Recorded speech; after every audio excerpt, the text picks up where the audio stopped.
Gonna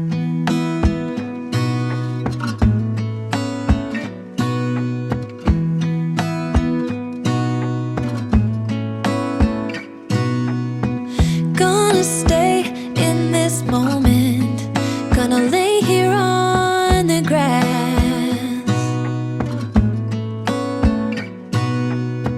I don't need to feel lonely. I am finally home at last.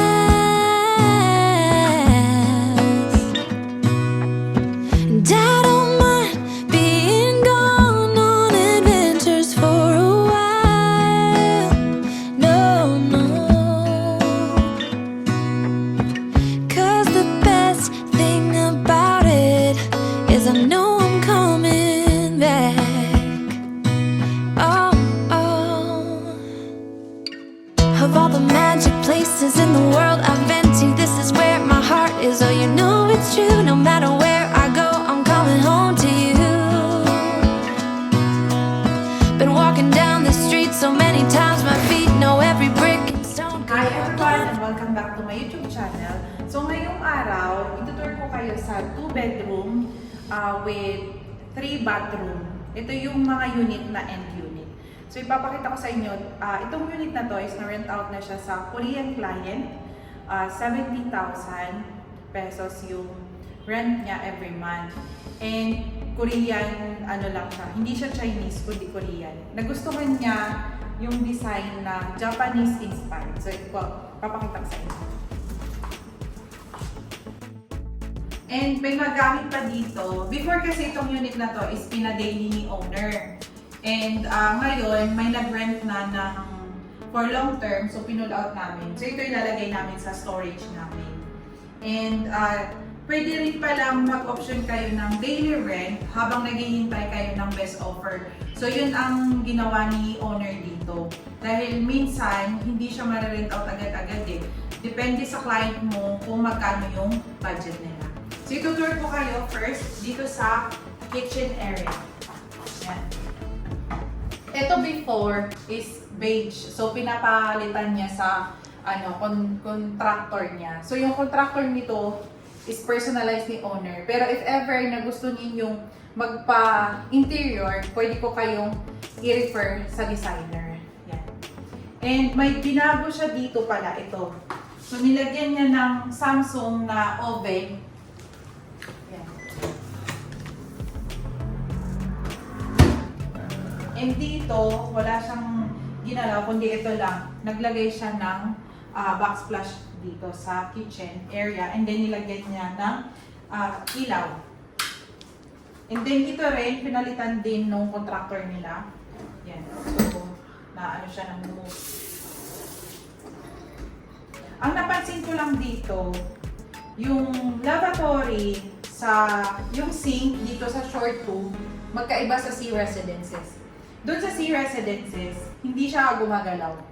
Yung dito gumagalaw. So, sinabi ko naman to kay owner na baka hindi magtagal. Kasi mo, Tin? Oo. Yan. Oo. Manipis yung ano nila dito, sink.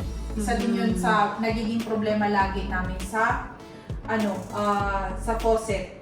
Siguro dahil kasi nagagalaw lagi. Kaya laging leaking. Oo, kaya ganun. Yan. Then, dito rin, pinalitan niya din to. Ginawa niya white. So, ang dating color nito is ganito, beige. Pinalitan niya din. And dito, yan. Naglagay si owner ng, actually yung owner dito is Chinese. So, dapat to is personal unit niya. Pero later on, paparent niya kasi meron pa siya sa short 3. Yan. So, kaya ito yung nilagay niya na rep dito. Maganda. 4-door. 4-door. 4-door ba tayo? Ang ganda. Yan. Which is maganda dahil Korean client naman. And then, nagkaroon kami dito ng preventive maintenance program na every month i-check yung unit. And then, every 2 to 3 months, yung aircon cleaning and tsaka grease trap. Yung grease trap, kailangan talaga siyang alagaan. Lalo, maganda nga yung grease trap ninyo dito sa short 2 dahil wala na siya sa wood. Sa iba nasa wood eh. So, nadadamage. Dito, hindi masyadong madadamage yan. Basta, lilinisan lang. And then, since long term siya, kailangan ng fire extinguisher dito.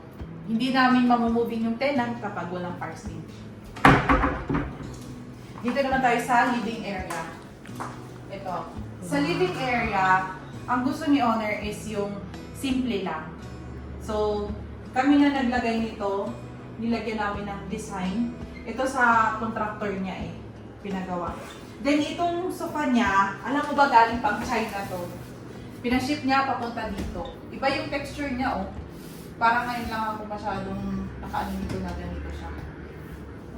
Tapos, eto, nagpalagay siya ng bar island. And then, in-orderan na lang namin ito. Simple lang. Yun lang naman yung gusto niya. And then, dito, naglagay lang ng curtain. Yan. So, bumili sa IKEA. Sa IKEA to maganda rin. Then, naglagay ng aircon. Ganyan yung setup nung contractor niya. Pero may approval naman to ng admin, kung ganyan. And then, nagpalagay siya ng fan light. Yan. And dito ipapakita ko sa inyo. Dito ko. So, plain lang to. Na ano siya, parang sobrang plain. So, naglagay kami sa home styling na to Tayo na naglagay nito. Nilagyan ng marble. So, hindi na siya plain masyado tingnan. So, dito, simple lang ang gusto ni owner. Alam ko, umabot siya dito ng, sa ano lang sa customize, 600,000. And then, pero hindi kasama yung gamit. So, depende rin kung gusto nyo is magpa-customize lang, separate yung appliances, pwede. Pwede namin gawin yun. Yan. So, ipapakita ko sa inyo yung master's bedroom. Yan. Ito yung master's bedroom. Ganda.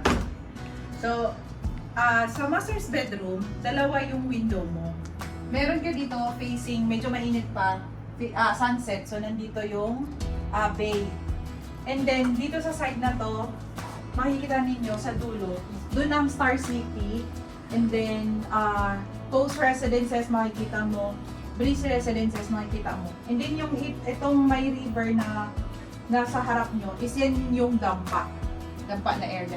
And kung nanonood kayo kay Diwata, na Paris ba yun? Yeah, Paris. Diwata, Paris. Dito din yun. Makikita natin doon mamaya. Nandun. Doon sa dulo. So, sikat na sikat yun, viral yun si Diwata. So, pag if ever sa mga unit owner, yun, doon yun banda. Para lang alam ninyo. Yan. Dito, so simple lang din ang ginawa ni owner. More on minimalist type lang. And then, king size ba to? Oo, ma'am. King size? Oh, nagkasya yung king size dito. So, tuwang ka yung Koreano nung nakita niya to. Malaki din. Oo, malaki. So, nag-suggest kami ng price sa kanya. Nag-haggle pa kami, and then sabi ko, sige, pumayag na si owner sa 70,000 na rent. Yan. And ang maganda dito, inayos nila yung bathroom. Ganda. Naglagay ng cabinet, dito open lang. Ito, binago din nila to. So, yung in details, hindi ko siya masyadong ma-discuss kasi hindi naman kami yung nag-install nito. Pero, at least makita ninyo. Then, naglagay ng salamin. Dito. Yan, nagpalagay. Ito, tayo na naglagay nito ng glass enclosure. Hindi siya kasi kasama. Tignan nyo, hindi ito yung tiles. Pinalitan ni owner lahat. Pinalitan niya. So, minarbol niya. And dito sa side na to, may window pa. Facing ng medyo mainit pa kasi. So, gusto nyo mong habang nag-CR kayo, nagbumuni kayo, may view kayo ng Manila Bay. Sunset, ang ganda ng sunset. Yan, may isang bedroom pa to doon. Pakita ko sa'yo, tingnan nila. Yan, ito pa, ang pala niya. Ito, ang ginawa ng contractor dito, yung salamin, nandito, sabi ko sa contractor, pwede mong ipagpalit. Kasi tatama siya Pwede mabasag. Oo, mababasag siya. So yan, tapos, nagpa-install na kami ng stopper dito, para hindi siya talaga maganda. Maganda actually yung ginawa nila Ito may bolt si owner na nilagay din. Yan. And ito, yan. Meron. So ito, blinak kasi niya. So inayos din namin. Yan. And then may salamin dito, may nilagay. Sana binuo na lang to. Mas maganda kung binuo. And then may black to dito. Tinanggal namin. Nice namin. So yun yung CR doon sa kabila is 1. And then number 2. Nice din nila to. Tingnan mo. Iba yung tiles na. Inayos na. And then naglagay din kami ng ito yung mahirap sa ano na to, yung glass enclosure. Siguro kailangan payat ka dito. Oo. No. Ay, hindi baliktad ba? Hindi, ganun Tama. talaga. Tatama siya dito eh. Yan o. Kailangan payat. Payat naman tayo nandito ko niya. Si Upa. Yan. Investor yun. Investor yun eh. Sa may ano, parang sa diving sport sila. Diving, ang tawag doon yung sa Palawan. Sa ano sila, Mindoro. Mga diving school. Mga sa Coral. Yan, same lang din. Ito, pinalitan din. So, kung may budget talaga kayo, pwede nyo naman ayusin and then tataas talaga yung rent. Like, maghintay lang ng right tenant. Kung wala pa, ang ginawa namin, naghintay, in-Airbnb na muna namin. And ito pala, pinalitan yung ano nito eh, tiles. Floor. Ginawa ng... Hindi ko alam kung anong tawag dito. Yan. So, ito yung second room. Dahil pina-Airbnb namin, ang nilagay namin dito is bunk bed na 2. Then sa supplier din namin nakalang kami. Maganda yung texture dito. Ito dapat is office ni owner. Personal. Kaya tignan mo. Tapos dito. Yan. Pero ginawa na lang na pinarent niya na lang. Tignan mo nakaano talaga sana. Alam mo si owner, mayaman yun si owner. 4 yung trabaho niya sa China. 4. Oo. Kasi bumili siya, marami siyang 2BR na binili para daw mabayaran niya. Diba? Kaya saludo ako sa mga unit owner na masisipag. Yan. Ito yung office niya. Pero later on, doon naman sa short trip, titignan natin kung anong gagawin niya. Maganda yung ginawa niya sa... At least may investment naman. Oo. May bunga yung paghihirap. Isitin pala yung cameraman natin. And ito is yung laundry area. Tingnan niyo yung washing machine ni owner. Yan. Diba? Hindi ako marunong dito. Pero yung Korean, alam ko marunong siya. Yan. Ito, tayo ang gumawa nito ng washing machine cabinet. Dahil 2 nakapatong lang to eh. So yung weight nito nandito. Sabi ko baka masira. So ang ginawa, nagpagawa ng ganito. Tapos nilagyan ng ganito pa para maging matibay talaga siya. Then sabi ko medyo brown lang. Para in case mas siya. Naman. Paano ba? So nandito yung mga gamit ko. Then may storage siya dito. So nilagyan namin ng nandito yung mga personal like owner, lahat.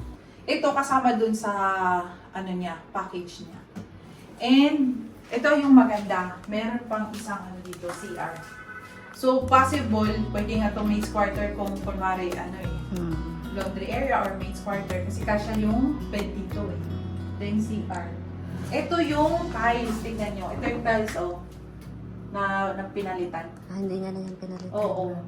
Hindi niya na pinalitan eh. So wala sigurong gagamit dito. Pagka Ayan. So, sa mga unit owner, pag gusto po ninyong magpa-home styling, magpa-interior, magpa-turnover ng unit, just email us at inquiry@talktoteamdale.com. And see you in my next vlog. Thank you sa unit owner nang nagbigay nito. Ganda. Wow. Sinuot ko siya para makita niyo. Birthday gift niya daw. Last year pa, ibig sabihin last year pa. Oo. Thank you, ma'am. Thank you sa lahat ng unit owner namin. And pagka may kailangan lang po kayo, just email us. Thank you. See you in my next vlog. And ito pala yung pakabol. Ito yung balcony dito. So, yun. So, yung kay Diwata Paris, dito yun. Sa area na to. So, ito yung sunset. Ito yung Makati area. Yung balcony dito, malaki. May connection between the living area and sa bedroom. Tingnan mo din, pinaano pa ito ni owner Oo ko, nga, pinalagyan niya ng mood type. Yan. Thank you!